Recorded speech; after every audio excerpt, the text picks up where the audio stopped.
Hola, buenas noches a todos y bienvenidos a En Vivo PUC. Como saben, este es un espacio en el cual conversamos con los especialistas de nuestra universidad sobre distintos temas de coyuntura y esta semana estamos hablando acerca del escenario postelectoral.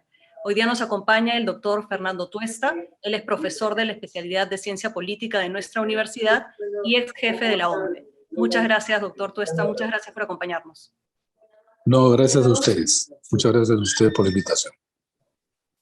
Estamos todavía a la espera de los resultados oficiales en un proceso que está muy ajustado y, digamos, las ansiedades de todos los que estamos esperando ya una respuesta oficial se han visto alimentadas por múltiples factores, ¿no? Noticias falsas que han circulado por redes sociales, movilizaciones ciudadanas e incluso, bueno, el llamado a fraude de la candidata Fujimori, ¿no? Que hizo hace un par de días. ¿Cómo evalúa esta situación?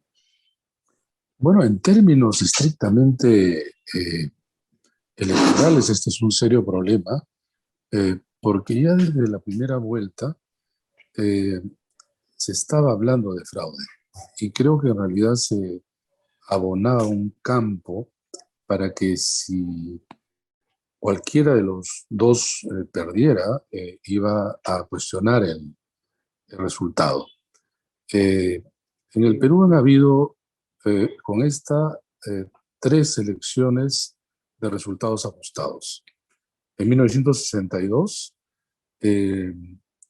terminó con un golpe de Estado. En el año 2016, como hemos visto, la candidata Keiko Fujimori no reconoció el resultado y fue uno de los motivos de serios problemas de ingobernabilidad, y ahora en esta oportunidad donde parece ser que ninguno tiene ánimo como para respetar los resultados. Y esto es tremendamente peligroso, porque al lado, al lado del cuestionamiento de los resultados, e incluso esta fase que normalmente debe ser de cierta tranquilidad, aunque con expectativa, puede llevar a situaciones inmanejables. Hoy día se han estado movilizando, sobre todo en el centro de Lima, simpatizantes de ambas candidaturas. Se ha visto por los medios y según tenemos conocimiento, han estado a punto de encontrarse y crear situaciones, repito, que quizá posteriormente sean inmanejables. Es realmente lamentable. El término fraude es un término que, estando dentro del diccionario de elecciones, es un término de un uso extremo, ¿no? Porque pueden haber incidencias, pueden haber, digamos, problemas, como ocurre en todas partes del mundo, en todas partes del mundo. Lo hemos visto incluso en las elecciones de Estados Unidos, pero de allí a calificar como fraude, ya estamos hablando de otros decibeles. Estas reacciones de ambos candidatos se pueden deber también a, bueno, digamos, lo reñido que ha estado esta segunda vuelta, pero también a las diferencias entre los primeros resultados, ¿no? Los resultados del boca de urna, a el conteo que estamos viendo actualmente, ¿no? Entonces, yo le quería preguntar, ¿por qué difieren tantos estos resultados? Bueno, por una sencilla razón, porque el boca de urna es una elección, perdón, es una encuesta. Hay, a ver, 4 tipos de mecanismos. Uno es una encuesta preelectoral, que por ejemplo Ipsos realiza hasta un día antes de la elección, aun cuando no es conocido por el gran público. Allí lo que se le pregunta a las personas es sobre lo que hará en el futuro. Si las elecciones fueran mañana, ¿por quién votaría usted? ¿No? Allí pueden haber 2 cosas: que la gente diga la verdad o que la gente cambie o no al día siguiente. El boca de urna es un mecanismo también de encuesta, pero la diferencia es sobre lo que ha hecho esa persona, es decir, en pasado, ¿no? ¿Por quién votó usted? Esto se hace a las afueras de los centros de votación, y allí creo que hay un punto a observar. Generalmente el encuestador se presenta, digamos, digamos, a ti y te pregunta por quién votaste. Tú no estás, a diferencia de una encuesta rutinaria, en la puerta de tu casa y en una relación de comunicación de dos personas, sino estás en medio del público. Y si tú tienes un público, como por ejemplo, dependiendo en qué distrito, pero en general en Lima, ¿no? Aun cuando también podría ocurrir esto en provincias en relación a Castillo, en Lima, la aplastante mayoría votaba por Keiko Fujimori. Entonces, decir afuera, voté por Castillo, hay una sensación de temor, miedo, vergüenza, cualquiera de estas sensaciones. Y entonces, y sobre todo por el lado de Castillo en Lima, que creo que hizo que las diferencias se pronunciaran en relación al conteo rápido. Es decir, la gente puede mentir y miente cuando su contexto es adverso. Entonces, ese es un punto. El tercero es el conteo rápido. Y el conteo rápido ya no es una encuesta, es captura de la información de las actas, ¿no? Una vez terminado, en las mesas de votación se pega, digamos, al lado de lo que es la mesa, y es ese resultado que captura, en este caso Ipsos, que es la única empresa, es una muestra estadística bastante bien hecha y que Ipsos ha trabajado con mucho profesionalismo en general siempre. Y allí, evidentemente, esto se volteó. Y se volteó, hasta ahí quiero llegar. Pero luego viene un cuarto tipo, que es lo que hace la OMPE. Y la OMPE el día domingo lo que hacía era entregar a partir de un corte en el tiempo, es decir, más o menos 11:30 de la noche, el resultado de la sumatoria de las actas que llegan.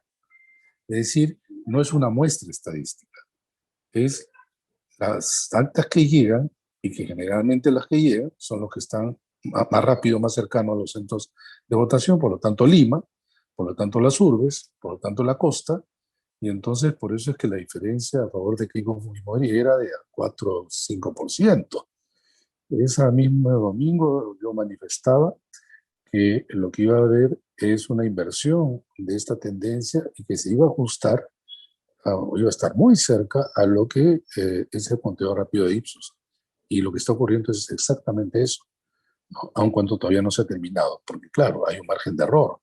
El margen de error del conteo rápido es alrededor del 1%. Estamos por debajo, la diferencia es por debajo del 1%. Esas son las diferencias que tienen que ver con las diversas metodologías, pero claro, este tema no es de metodología ni de matemáticas. Acá se juega, obviamente, expectativas, aspiraciones, esperanzas, miedos, temores, etcétera, ¿no? Y entonces, en este escenario, tú bien has manifestado de polarización, basta que se diga algo según vayan bajando en cascada del líder, de los líderes de los partidos, a simpatizantes mayores o referencias, la gente lo cree. Y en estos días la gente cree todo. Ha creído, bueno, desde pocos días antes sobre que los muertos votaban, pasando por las miles de actas impugnadas y muchas otras cosas más, o la imposibilidad de que en un lugar exista 0 votos de parte de algún candidato. Ujú. Eso corrió mucho por las redes, creando obviamente una sensación de que las cosas no están bien hechas y que se les asiste el derecho de exigir y hasta protestar para invertir en un caso de resultado, en otro mantener. Ujú. Sí, definitivamente el miedo, las noticias falsas y la desinformación ha jugado un papel muy importante en el estado de ánimo de todas las personas en estos últimos días. Muchas personas incluso han tenido miedo que el voto que han emitido no se está respetando, esto acá de que ha habido el ya ahora tristemente conocido fraude en mesa, ¿no? Con la impugnación de actas, con las firmas falsas y todo. Y quizás nos podría aclarar cuál es el camino que sigue un voto. Digamos, yo voy, marco, voto por mi candidato y lo meto al ánfora y de ahí ya no sé más qué pasa con el voto que he emitido, ¿no? Quizás nos pueda ayudar a entender cuál es el camino que sigue hasta que forma parte del resultado oficial y en cuántos de esos momentos corre riesgo mi voto de ser impugnado, por ejemplo. El Perú es uno de los países en la región que tiene los diseños electorales más garantistas y más protegidos. Después el único fraude que vivo en el Perú en las últimas décadas fue en el año 2000, no en el intento, sino en la tercera reelección inconstitucional de Fujimori, que en realidad fue el origen, el inicio, perdón, del fin del régimen. A partir de ese momento que cae Fujimori, hay una serie de cambios en los organismos electorales y en las normas. A mí personalmente me tocó la responsabilidad y de alguna manera la suerte de dirigir la OMP en las elecciones de la transición democrática y por 4 años, y ahí se incorporaron muchas seguridades. Entonces, respondiendo ya a tu pregunta, una vez en la jornada electoral y en cada una de las etapas a los partidos les asiste el derecho de tener representantes que son llamados personeros. Entonces hay el personero de mesa, hay el personero legal y el personero técnico. Entonces el personero puede impugnar, ahí viene el término que tanto se está usando ahora, impugnar identidad, impugnar voto, impugnar la mesa. Entonces, uno puede impugnar la identidad porque ve que la persona que se ha presentado no es la que corresponde al DNI, en lo que ella aparece. Entonces, o puede no parecerse, en fin, lo que hace es impugnar y el voto de esa persona se guarda en un sobre y se envía con el acta. Luego vienen las impugnaciones de voto, que se está confundiendo. De manera reiterada, incluido abogados, hablan de impugnación de actas. No, se han impugnado votos. Por ejemplo, tú quisiste votar por uno de los dos candidatos y el encuentro del aspa y la cruz está casi al borde y entonces en la mesa dice, bueno, este es un voto nulo porque no está dentro del cuadrado. Digo, no, yo impugno el voto. Pero estoy de acuerdo con usted, miembro de mesa, porque esto está dentro del cuadrado. Y entonces ese voto se coloca en un sobre, pero todo el resto del acta se llena. Todos los votos que están escrutados se llenan. Eh, y luego hay la impugnación de la mesa, que viene a ser la impugnación del acta. Esto casi no hay. Hay una nada más, solicitud de nulidad hasta ahora. ¿Por qué ocurre esto? Porque, por ejemplo, resulta que la mesa no está ubicada donde debería estar ubicada. No me refiero a un metro, sino en otro lugar, ¿no? Entonces yo digo, no, esto se impugna. O porque, por ejemplo, la cámara secreta, no hay cámara secreta, ¿no? Entonces no se protege el secreto del voto y así. Entonces hay algunas causales muy, muy precisas. No existe casi impugnación, ojo, de acta, porque no la hay de mesa. Una vez terminado el proceso electoral, quienes han sido miembros de mesa lo conocen, ahora están viendo el programa, se cuentan los votos y una vez que se llenan las actas, se llenan 4 actas oficiales. Uno va a la OMP central, otro va al Jurado Nacional de Elecciones central, otro va al Jurado Electoral Especial de la circunscripción y otro va al Centro de Cómputo de la Oficina Descentralizada de Procesos Electorales, o sea, la unidad descentralizada de OMPE en la circunscripción, que ahí está el centro de cómputo. Y el resto hay copias de actas que van a los personeros que así lo solicitan. Una vez que se llena esto, los votos por ley desde 1963 se destruyen, además se tienen que destruir.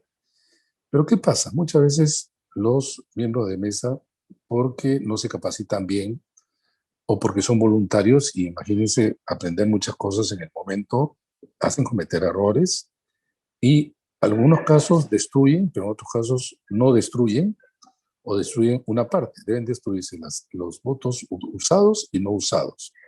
Entonces ha aparecido en la primera vuelta y en otras elecciones que encuentran los basurales votos. Y entonces lo presentan y dicen, fraude, encontramos votos, ¿no? O están marcados, ¿no? Dice, mira que están marcados, ¿no? O ellos mismos los marcan. O puede ocurrir que con el descuido, en el momento de la mesa, algún personero agarre unos votos, digamos, eh, no usados, porque siempre hay de reserva un número importante. Y eso es por un lado de los votos. Por el lado de las actas. Las 4 actas que he señalado son las oficiales, pero hay las actas de los personeros. Entonces, ¿qué ocurre? Imagínense ustedes, los miembros de mesa ingresan a las 6:30 más o menos de la mañana y terminan pues a las 11 de la noche. Una jornada pues larguísima, tediosa, agotadora. Y entonces los miembros de mesa deben de llenar las actas de los personeros y firmarlas. Pero a veces, ¿cómo hacen? Le dicen, llénalo tú, personero, y nosotros la firmamos. Entonces el personero se lleva su acta, que no es la oficial, sino es supuestamente una copia fidedigna. Pero hay personeros que por equivocación, error, colocan otras cifras. Pero también podría ser alguien que quiere, sabiendo y de manera consciente, ¿no? Coloca cifras distintas y como a veces el miembro de mesa firma nada más. Como repito, muchas veces es la impericia de los miembros de mesa. ¿Qué pasa? Mañana más tarde dice, miren, en esta acta dice 120 votos para tal o cual candidata. Y acá en la OMPE dice 98, fraude. Las actas que valen son las actas que van al centro de cómputo y a las otras tres que he señalado. Las otras son copias para el trabajo mismo de los partidos, incluso para contrastar, pero muchas veces se ha usado como para justamente, por ejemplo, hablar de fraude, ¿no? Las actas van al centro de cómputo más cercano. Y ahí hay una cosa muy interesante que se implementó en la época que yo estuve en OMPE, que es la llamada doble digitación. Es un programa que ingresa el acta y hay, por ejemplo, 30 terminales donde están digitando. Y por sorteo, sin que sepan los digitadores, le llega el acta a un digitador que rápidamente ingresa toda la información. Pero luego esa misma acta, por sorteo, va ya no al digitador 2, sino al digitador 18, sin que ellos sepan, y vuelve a digitar. Si es que coincide la digitación, pasa. Pero si es que hay una diferencia, entonces salta el programa y tiene que revisarse dónde está el error para que esto esté claramente ingresado. Pero hay además una diferencia, y ahí llego a lo que tanto se está discutiendo, pero vale la pena esta introducción un poco larga para que vean más o menos lo siguiente. En los centros de cómputo también hay personeros de los partidos que están viendo todo, que están viendo todo. Bueno, si asisten, ¿no? Pues es otra cosa, pero en general así es. Hay dos tipos de actas que no ingresan al cómputo. La digitación hace que ingresen las actas y estas se llaman actas procesadas. Pero de estas procesadas hay algunas que no se suman. No se suman porque tienen algún problema. Uno, porque han sido impugnadas. El voto impugnado, repito, no ha habido, bueno, de identidad, no ha habido de mesa, son los votos impugnados. Entonces pueden ver en el cuadro de OMPE que dice, mesa tal, dice, acta, en el listado dice, actas con votos impugnados. Y acá hay una confusión, se cree que se impugna todo el acta, pero como repito, solamente se está impugnando un voto, un solo voto. Pero esas cifras de esa acta no ingresan a ser contabilizadas, no ingresan a ser contabilizadas porque esta, como las otras, van a los jurados electorales especiales. El jurado electoral especial decide y dice, por ejemplo, acta 104850. Dice, acta, eh, acta observada por voto impugnado. Abren el sobre y ven el voto y deciden. Ah, no, este voto es claramente adentro. Entonces, este voto se le suma. Tenía 80, este candidato ahora tiene 81. Se hace una resolución, va al centro de cómputo y se ingresa. Y esa acta que se llamaba acta procesada pasa a ser acta contabilizada. Las actas contabilizadas son las que no tienen ningún problema ni ningún error. Por eso, cuando ustedes entran a la página web de la OMPE, dice, en este momento, por ejemplo, actas eh, procesadas, 99 punto tanto, casi el 100%. Quiere decir que ya han llegado casi todas a los centros de cómputo, incluida la del exterior. Pero dice actas contabilizadas, 98.8. Las que ya están sumadas, ya han ingresado a la sumatoria, pero falta como 1.4% que están yendo o ya están en los 60 jurados electorales especiales que tienen que resolver. Regresan al centro de cómputo, se ingresa y llegará un momento que las actas contabilizadas también llegarán al 100%. Cuando los dos llegan al 100%, termina esta parte del ingreso de información y por lo tanto se tiene que dar el resultado oficial a través de una resolución. Ya, perfecto. Y ese es precisamente el proceso de resolver las impugnaciones de votos, el que ahorita hemos podido ver todos porque está siendo televisado, ¿verdad? Se está transmitiendo. Exactamente. Pero repito, eso de, por ejemplo, el señor Galarreta dijo, y por ahí alguna otra persona, han impugnado miles de actas. No es cierto. Uh-huh. Desde la mesa se han impugnado votos que están en actas.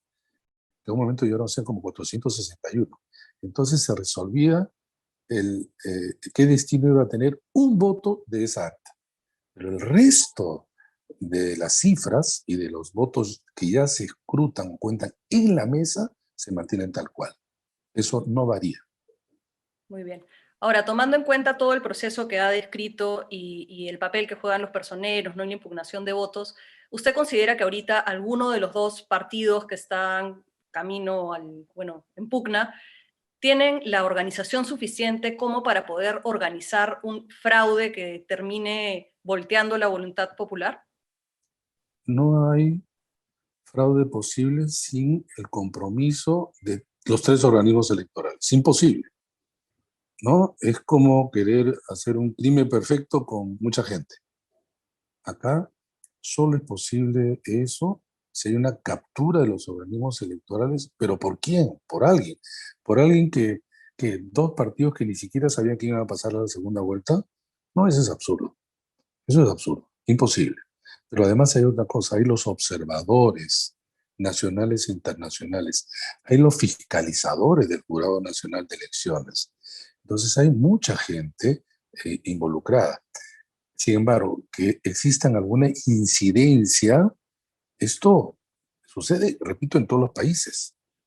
Que un partido o los dos hayan querido aprovechar determinadas circunstancias, creyendo que bajo esas prácticas pueden variar significativamente la elección, no lo voy a negar, probablemente exista. Por ejemplo, se dio en el caso de Puente Piedra, creo, Caraballo, y el caso de Chiclayo Tumbes, uno de Perú Libre y otro caso de Fuerza Popular, que el personero tenía votos ya marcados. Entonces, el partido afectado gritó fraude, pero en el otro lado también, en el otro caso, porque eran dos casos, ¿no? Pero, ¿qué hacía esta persona, probablemente ingenua o desconocida, queriendo creer que se puede hacer fraude? Que tenía los votos marcados, pero eso fue en la mañana. ¿Cuándo termina la jornada? A las 7 de la noche. ¿Qué iba a hacer? ¿Las iba a meter dentro del ánfora? 67 votos, algo así. Ya supongamos que él dijo, no, se van a dar cuenta, ¿no? En el momento que se abre el ánfora, están sobre la mesa todos los votos. ¿Qué iba a hacer? Iba a colocarlos encima. En el momento que se cuenta y están los personeros, el fiscalizador, el observador, van a haber más votos que las personas que han firmado y que han asistido en esa mesa. No hay manera. Es más, ya los cogieron, probablemente les inicien un proceso y hasta pueden purgar cárcel. Entonces, cada una de las supuestas denuncias, en realidad la gran mayoría son fake. Por ejemplo, aparece un acta en donde hay solo votos de Pedro Castillo y ningún voto de Keiko Fujimori. Fraude. Pero resulta que este es en el lugar donde Pedro Castillo tiene una aplastante mayoría. Pero también hemos encontrado acta en Miami, donde hay 0 votos de Pedro Castillo y todos los votos de Keiko Fujimori. ¿Puede ocurrir esto? ¿Ha ocurrido en alguna oportunidad? Sí, puede ocurrir. No es frecuente, pero puede ocurrir. Por ejemplo, Keiko Fujimori ha ganado en San Isidro, Miraflores, Surco, en esos tres, San Borja, ¿sí? En esos 4 distritos, una aplastante mayoría. Tiene cerca de, en algunos casos, creo, 88%. Entonces allí, eh, en ese distrito, podría haber alguna mesa donde está cerca de cero, incluso hasta cero. Pero en el caso de Castillo es mucho más todavía. Hay distritos, ni siquiera una mesa. Ustedes pueden ver en la página web de OMPE que llega a tener el apoyo del 97-98% en un distrito de varias mesas y varios locales. Podría existir, por ahí, no he revisado todo, un acta con 0 votos. Entonces, tener un acta con 0 votos no te dice, pues, que este es fraude, ¿no? Además, quien quisiera hacer fraude no va a ser tan tonto de colocar 0 votos, pues, al otro, ¿no? Sí, ahí es. Ser un, delincuente de fraude tonto, ¿no? Es importante En ahí, aquellos quería casos. rescatar dos puntos que ha tocado en su respuesta. Uno es que hay que recordar la diferencia entre improbable e imposible, ¿no? Así Hay es. cosas que son, que nos pueden sorprender, que nos pueden llamar la atención, pero es posible que sucedan.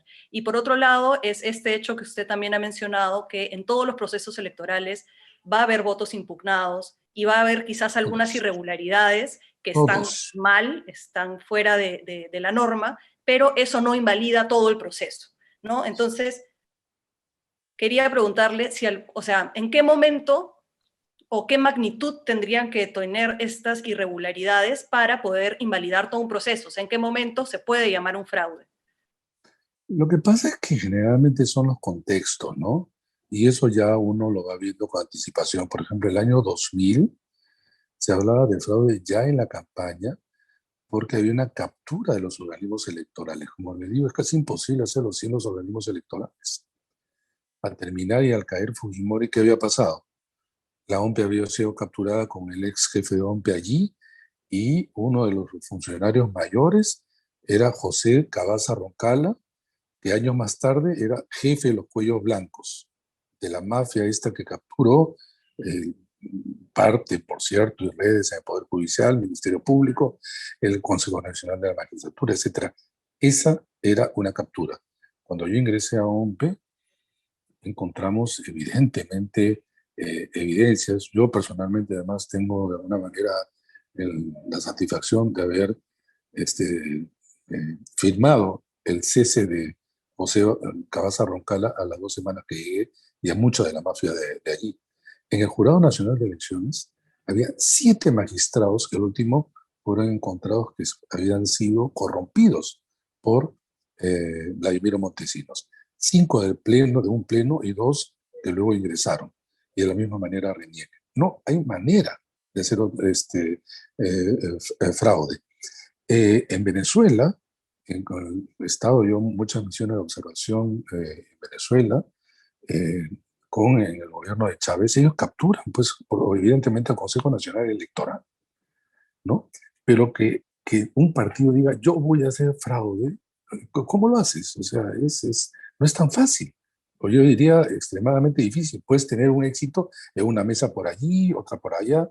Por ejemplo, vamos a poner el ejemplo que tanto Willax alentó y el señor Beto Ortiz de manera irresponsable en relación a los fallecidos que están en el padrón, ¿no? Entonces, todo eso se explicó. El cierre del padrón se da un año antes, y por lo tanto, todas las personas dentro del año están en el padrón. Pero luego la respuesta fue, oye, pero hay personas que están en el padrón antes del año. Sí, pues, el error de actualización del padrón de estándar internacional es 2%. O sea, el 2% que están en el padrón y que no han sido retirados, dados de bajo. ¿Por qué? Porque RENIEC, que es quien se encarga del patrón y de la identidad, no es que saca a una persona porque se enteró que está muerta. Así como cuando una persona, cuando nace, la familia o los padres del nacido reciben del médico lo que se llama un certificado nacido vivo. Con ese certificado va y en el RENIEC le dan el acta de nacimiento, que es, digamos, una figura civil, acta de nacimiento, e ingresa a tener identidad. Al fin de la vida, evidentemente el fallecimiento, también tiene que haber un documento. Ese documento es el acta de fallecimiento. Con ese documento se retira del padrón. No es que RENIEC por sí, para sí, lo retira. Es por eso que, claro, han habido casos en que se ha encontrado, claro, gente, uno dice que hace acá en el padrón, porque nunca se dio de baja, porque nunca se presentaron esas actas de defunción, que muchas veces te lo dan y casi de manera, digamos, fácil, y sobre todo ahora en pandemia, en muchos hospitales clínicas, pero hay gente que muere en casas o en otros lugares.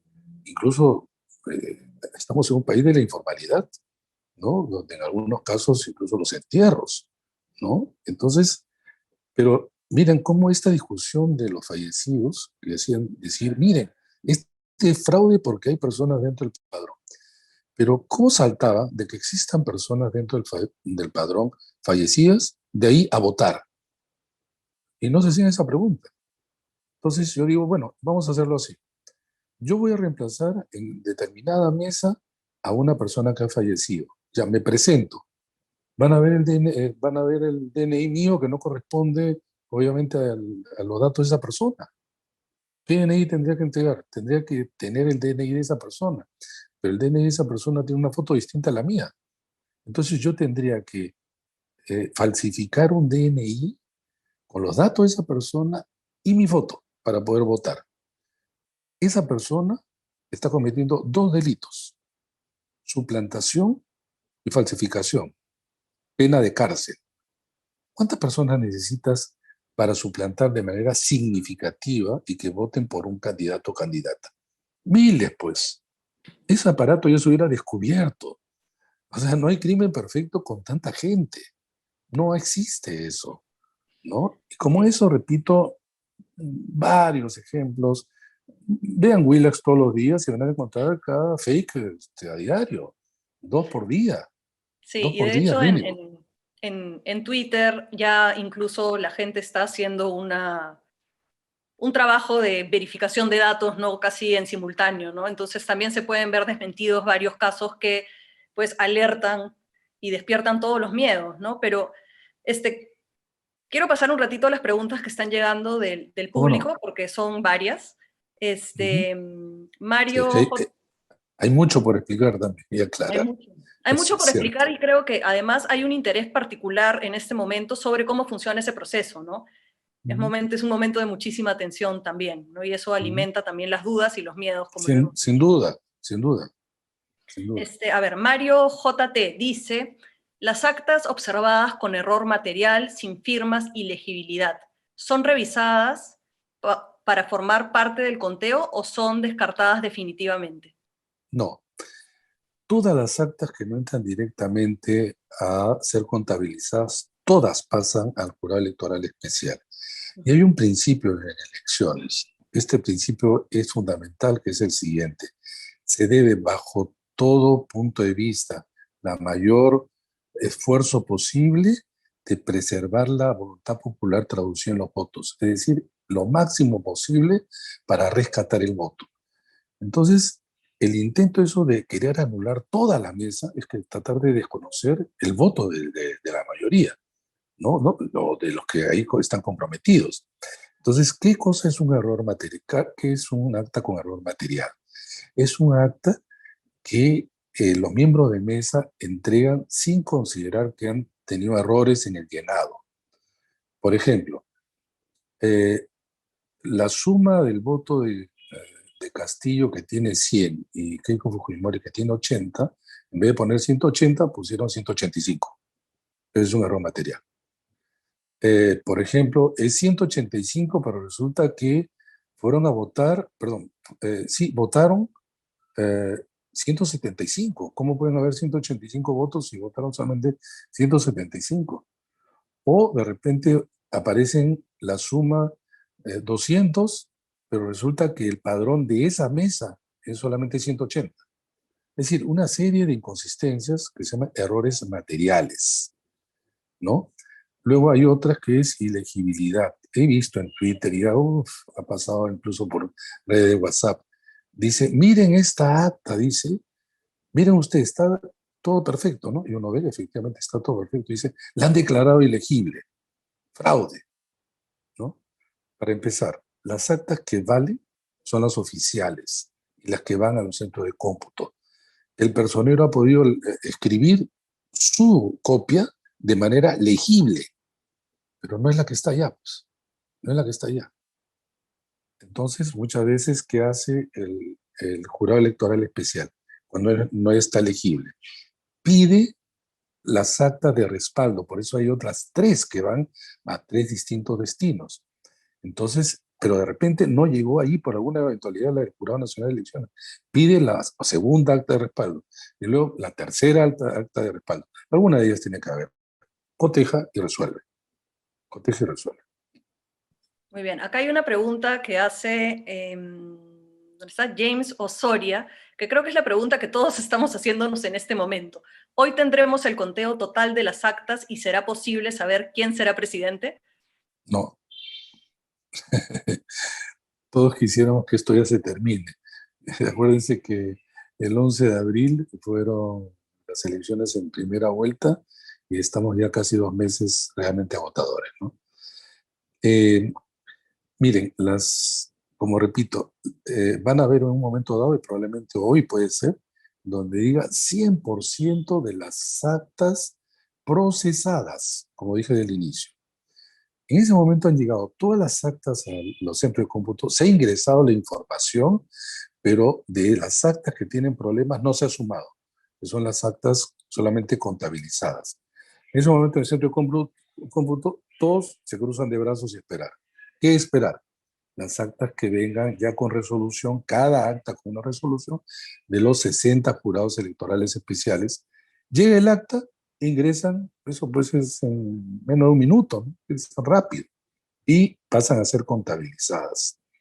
Ahora, eh, hay que esperar a que el 100% de las actas contabilizadas lo sean para saber quién es presidente. No. O sea, para en términos oficiales sí, pero para términos reales no necesariamente, como ocurrió con Kuczynski en el 2016. O sea, por ejemplo, ahora hay una diferencia de, creo que 87.000 votos a favor de Castillo, pero todavía hay como 1.000 y tantos que están en los jurados electorales especiales. Si son 300, más o menos saquen ustedes el cálculo así. Vamos a poner 1.000 ya para que sea rápido el ejercicio. Si tú tienes 1.000 actas y son 300 electores por mesa, estamos hablando de 300.000 votos, perdón, electores, 300.000. Pero no todos van a votar.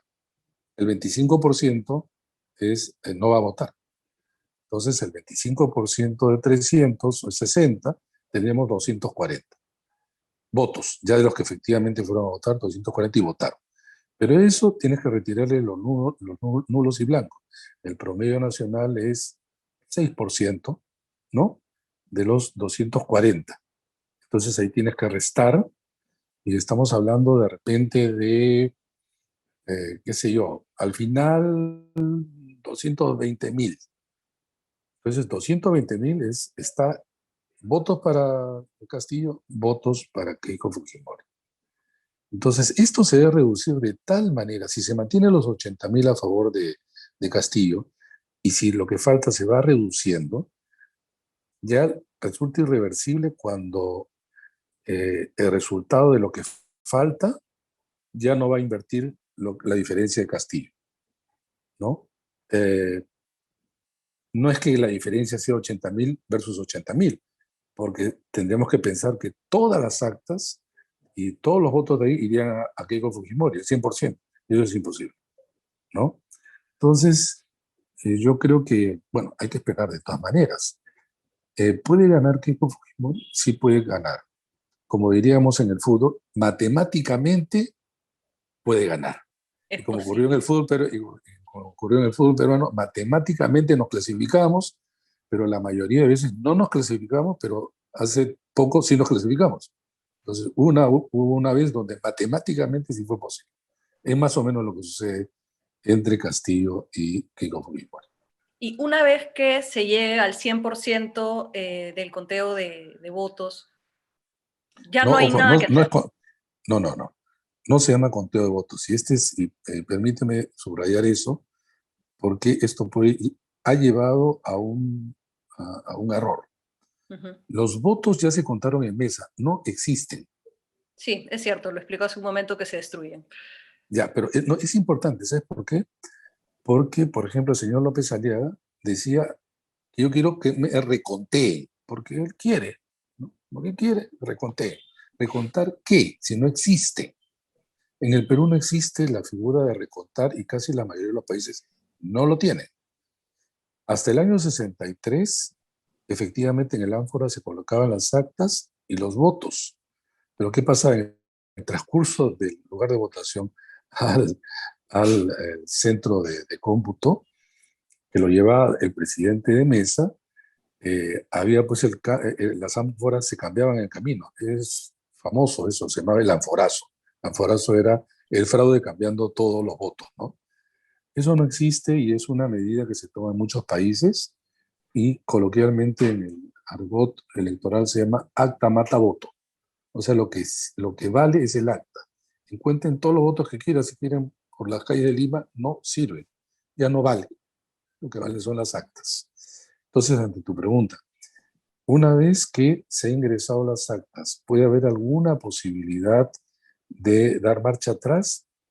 En principio te diría que no, pero yo estoy interpretando esta noticia que ha salido el día de hoy en relación a que algunos dicen 150, no lo sé, abogados de los más prestigiosos bufet de abogados de Lima, por lo menos, o también de otros sitios, pero sobre todo de Lima, estarían yendo a distintas provincias, dice, para interponer impugnaciones.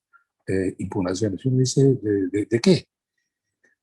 Yo creo que están apelando al artículo 363, creo que es el inciso B, y no lo tengo de memoria porque no soy abogado, los abogados sí esto lo tienen de memoria, donde habla que el jurado electoral especial puede anular una mesa, Ujú. ojo, anular una mesa, en caso de fraude, cohecho, etcétera. Van a tomar la palabra fraude. Ojo, más allá de las 1000 que hemos hablado. Y entonces he escuchado audios que han estado pasando en WhatsApp, donde supuestamente habla un abogado y dice, qué terrible, acá en tal sitio han firmado la misma persona todas las actas, ¿no? Entonces no sé si es cierto o es parte de estos fakes que hacen hablar como si estuvieran efectivamente haciendo referencia a hechos reales. Pero eso podrían jugársela, cosa que no ha sucedido en el Perú y es muy difícil, pues porque tienes que tener pruebas. Nuevamente, lo que se protege es el voto, no se protege la anulación, así como se debe proteger la participación y no la exclusión de candidaturas. El otro se trata de proteger el voto y no la nulidad del voto, en lo posible, ¿no? Ahora bien, los organismos internacionales tipo OEA, Organización de Estados Americanos, la Unión Europea y la Unión de Organismos Electorales de América, UNIORE, tienen observadores internacionales acá desde antes de la primera vuelta. Conozco a muchos de ellos porque yo también formo parte de muchas misiones internacionales y son expertos, o sea, no son cualquier persona y obviamente no se dejan, digamos, engañar por frases, fakes, etcétera, ¿no? Y en su informe de la primera vuelta, que en el Perú no hubo indicio de ninguna manera de fraude. Y en lo que han observado ahora, de lo que yo he podido conversar y de lo que incluso se han pronunciado, no existe en el Perú fraude. Que pueden existir, repito, incidencias, sí. Por ejemplo, aparecen cosas como esta. Dicen, ¿cómo es posible que una mesa, creo que era, no me acuerdo exactamente acá el apellido, los tres eran miembros de mesa? Dices, acá hay fraude, porque los tres eran familia, aparecían con el mismo apellido. Uno, resulta que no eran familia, sino que en esos pueblos ese apellido era frecuente. En muchos pueblos, en la sierra, ¿no? Pueblos pequeños, hay comunidades o pueblos donde hay pues tres apellidos nada más. Y además este es por sorteo público, con personeros. ¿Y cuándo fue eso? En enero. No fue pues hace una semana, fue en enero. Entonces lo hubo en una he visto allí, en una mesa donde era a favor de Pedro Castillo, pero también lo he visto en otros lugares, creo que es en Arequipa, donde era a favor de Fuerza Popular. Todos estos incidentes ocurren también en ambos lados. No, pero perdón, este no es incidente, porque la ley no prohíbe que sea familia, porque estamos hablando justamente de sorteo. Lo que está prohibido es que el miembro de mesa haya sido militante, candidato o dirigente de un partido en los últimos 4 años. Entonces se depura el padrón, se saca a estas personas y se sortea, ¿no? Y claro, sorteado puede aparecer también miembro de mesa, un fallecido, ¿no? Que da risa, hilaridad y hasta puede provocar una nota periodística, pero yo he explicado por qué razón no están retirados. Le transmito otra pregunta, esta vez de Juan David. Pregunta si se comete algún delito al fomentar el desconocimiento de los resultados electorales e interponer denuncias y pugnaciones a nivel nacional, generando inestabilidad a la democracia. Mira, este es un tema fronterizo, digamos, ¿no? En realidad, claro, pueden apelar a el derecho a la participación, expresión, pero han habido casos en que no han hablado en general, sino obviamente incitan a la violencia, ¿no? En ambos partidos. Y eso, claro, se puede denunciar al Ministerio Público. Pero en las normas electorales no existen esas figuras. Eh, las realidades van adelante de las normas. Entonces, en este proceso electoral hemos encontrado que las normas son insuficientes. O sea, no están preparadas para determinadas situaciones. Por ejemplo, ustedes han visto, y sobre todo en Lima, que aparecen los paneles, ¿no es cierto? Los famosos paneles en todo.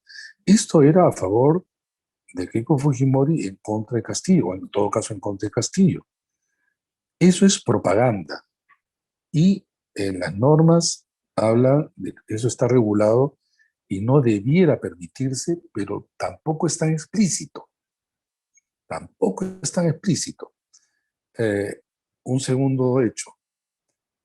Desde el referéndum donde todos votamos en el 2018, no es posible ya que un partido pueda comprar espacios de televisión y de radio fuera de la franja electoral, que es gratuita, que el Estado proporciona a los partidos. Pero ¿qué ha pasado en esta oportunidad?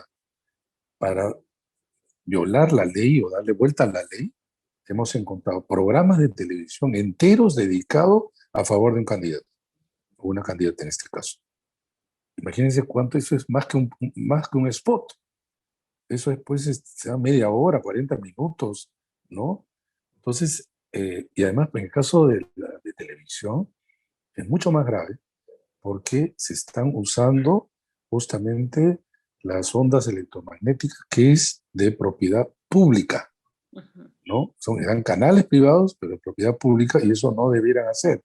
Como hay un cierto vacío, los canales de televisión sobre todo no han sido inquiridos, pero esto es algo que hay que resolver. Esto hay que resolver claramente, ¿no? Y otro es lo que le dije, lo de los abogados, ¿no? La ley de organizaciones políticas sostiene que hay financiamiento privado, pero solo como donación dinero, ¿no? Eh, como aporte de los militantes, como préstamos, como gestión de tus bienes y nada más. Una empresa ya no puede en el Perú financiar. Todo esto como consecuencia de lo que pasó con Odebrecht, etc. Los estudios, y ninguna persona jurídica lo puede hacer. Los estudios de abogados son personas jurídicas. No pueden entonces eh, dar el servicio de apoyo, lo que fuera, en este caso a Keiko Fujimori o a Pedro Castillo. Pero lo que ha aparecido es que ya no son los estudios de abogados, sino los miembros de abogados, ¿no? Bueno, la ley sostiene que cualquier aporte en dinero o especie, y en este caso la especie es como el servicio legal que presta, tiene que ser valorizado. Y entonces debe consignar abogado tal, seguramente su estudio gana pues por hora, gana muchas veces, ¿no? Cuando se valora, se ha valorizado. Y tiene que consignarse en el libro contable y Fuerza Popular.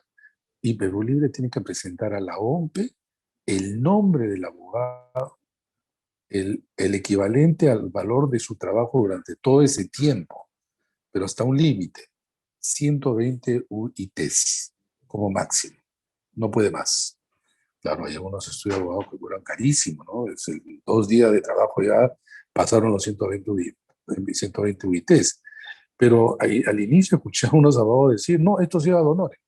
No, señor, será de honores, pero en lo que concierne al financiamiento, el partido que usted está defendiendo tiene que consignar su nombre y el aporte que usted está dando en términos de dinero a través de un servicio.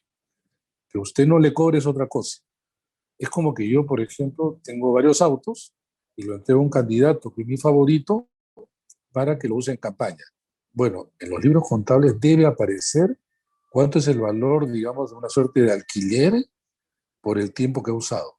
Así es, si no, en todas partes del mundo, porque estas son normas más o menos estándar, todo el mundo violaría la ley o le daría vuelta a la ley, ¿no? Abogados, artistas, qué sé yo, arquitectos, ingenieros, administradores, encuestadoras, todo el mundo.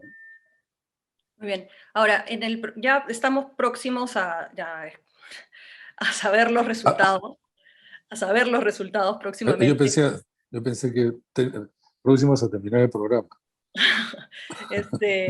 No, bueno, llevamos ya casi una hora hablando también, o No, sea que no, tampoco le está quiero bien. quitar mucho tiempo, No, no, pero, no te preocupes. pero sin duda están llegando muchísimas preguntas también a través del WhatsApp. Ahora, una vez que se conozcan los resultados, va a haber un ganador. Sin embargo, va a permanecer este ánimo de desconfianza que se ha logrado a través de todo lo que hemos conversado, ¿no? El Total. llamar fraude, la impugnación de actas, la movilización de los abogados y todo. ¿Podríamos esperar disturbios una vez que se conozcan los resultados? O sea, pienso, por ejemplo, en el caso de Estados Unidos, ¿no? Que terminó con la toma del Capitolio después de que Sí, claro. Trump desconocía los resultados, ¿no? Entonces, ¿podríamos ver una situación similar acá? Bueno, en el año 2016, Keiko Fujimori no reconoció a ganadora Pedro Pablo Kuczynski. Siempre consideró que le habían robado. La narrativa que en realidad construyeron en Fuerzas Populares que le habían robado y que ella había ganado. Motivada por esta, digamos, creencia, fue que desarrolló a través de sus 73 congresistas una oposición que ya sabemos contribuyó a la inestabilidad del país. Eso fue hace 5 años. Hoy día, creo yo que si es que hay una alta probabilidad que quien pierda sea Pedro Castillo o Keiko Fujimori, porque se han dado muestras, van a desconocer el resultado. Y esto puede llevar a situaciones ciertamente a las movilizaciones de violencia. Y esto es sí sumamente peligroso. Que hay que exigir a los candidatos que respeten el resultado, ¿no? Dos, que no movilicen a la gente, porque las personas muchas veces apasionadamente, ¿no? Tratan de este, proteger también esa narrativa del fraude, el cuestionamiento de los resultados, ¿no? Hoy día ustedes han visto se ha movilizado en el centro de Lima, incluso han habido manifestaciones en las puertas de OMPE, del Jurado Nacional de Elecciones, acosando, y justo, digamos, muy próximos ellos, pudieron haberse enfrentado incluso físicamente. Es sumamente peligroso. No hemos visto algo igual, ni siquiera cuando Keiko Fujimori perdió con Ollanta, es mucho más, y, y, no, y no creo que termine a no ser que exista un esfuerzo enormemente grande. Es allí donde se ven pues los líderes con no solamente disposición de sus intereses de corto plazo, sino mirando hacia adelante. Es decir, tenemos que terminar de 5 años de casi inestabilidad y problemas de gobernabilidad. Si no, nos va a ir a peor. Ahí nadie va a ganar, ¿no? Nos va a ir peor a todos, como que nos ha ido muy mal en los últimos 5 años. Más bien, justo ahorita me están contando por interno que están en conferencia de prensa y Keiko ha ha confirmado que va a solicitar la nulidad de 802 mesas e impugnar 1.200 actas. No Por habla eso de se que van hay... con todo, se van con todo, Ujú. se van a ir con todo. Y por lo tanto, eh, lo que va a ocurrir es que si es que eh, creo que la estrategia sería eh, impedir que las actas lleguen de nuevo a los centros de cómputo para que sean contabilizadas y de esta manera ya no se llegue a esta diferencia que digo que haría imposible la inversión de la votación, paralizar de alguna manera el conteo. Le dije que hay dos escenarios en donde esto ocurrió en el Perú en el año 62 con golpe de Estado. Eh, no hay visos en las Fuerzas Armadas que esto, bueno, esté todavía incomodando, pero lo que sí preocupa es que, por ejemplo, sí hubo comunicados de eh, altos mandos o ex altos mandos de las Fuerzas Armadas y cartas incluso a Sagasti. Esto sí es sumamente preocupante. No están dispuestos a perder y si fuera el caso de Castillo, obviamente tampoco, ¿no? Los dos están sintiendo que hay fraude. ¿Cómo? Ya les dije, todo lo que se presenta puede ser absolutamente resuelto, pero la sensación los tienen el 50% uno y el 50% otro, de que le están como robando la elección, ¿no? Sin embargo, claro, quienes conocen de esto de manera más cercana saben que eso no es cierto, pero la política discurre, creo, de manera distinta.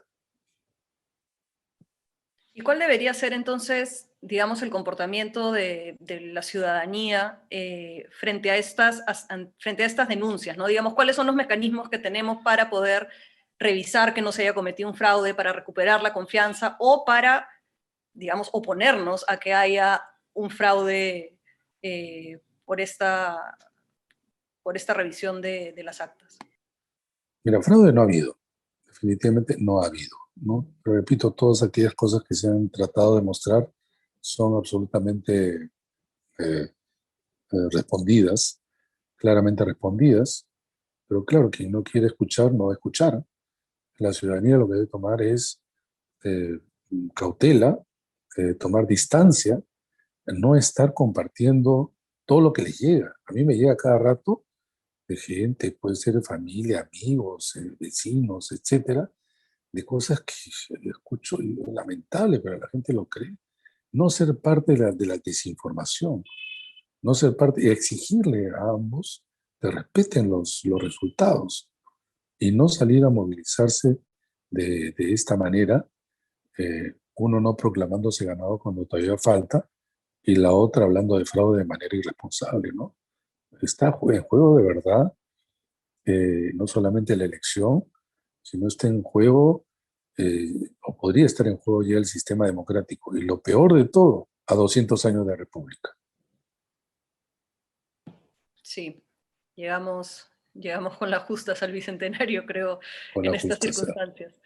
No es difícil. Estamos todos también cansados, ¿no? De una segunda La vuelta, verdad con que una sí. segunda campaña muy polarizada, llena de odios y miedos también, ¿no? Totalmente. Le agradezco muchísimo, doctor Tuesta, por habernos acompañado y por haber No, resuelto qué nuestras ocurrencia. dudas. Se me quedan Ojalá que algo. un montón de preguntas pues, que hemos estado recibiendo desde el Facebook, o sea que ojalá tengamos la oportunidad de conversar nuevamente en otra oportunidad.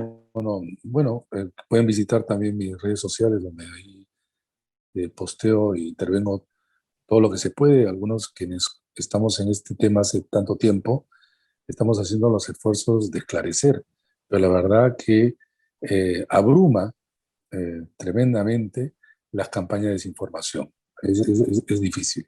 Y lo que hacen es confundir a la gente y a los electores, o en muchos casos crear falsas esperanzas, y en otros intentan pues deprimirlos, ¿no? Pero todo esto es lamentable, ciertamente. Muy bien, entonces seguiremos sus consejos. Hay que informarnos de fuentes confiables, no hay que creer todo lo que escuchamos, hay que tener mucha calma y también, digamos, los candidatos tienen una responsabilidad con sus reacciones porque pueden asusar y incrementar pues esta sensación de inestabilidad que estamos todos viviendo en este momento. Muchas Así gracias, es. doctor Cuesta. No, gracias a ustedes, ¿ah? Hasta otro momento. Muchas gracias también a todas las personas que nos han acompañado y nos han hecho llegar sus preguntas. Ya saben que en los próximos días vamos a seguir teniendo a los especialistas de nuestra universidad para continuar analizando esta coyuntura postelectoral. Se pueden mantener informados acerca de estas transmisiones, así como de otras noticias de la universidad a través del Facebook, Twitter, Instagram y Spotify. Muchas gracias y buenas noches.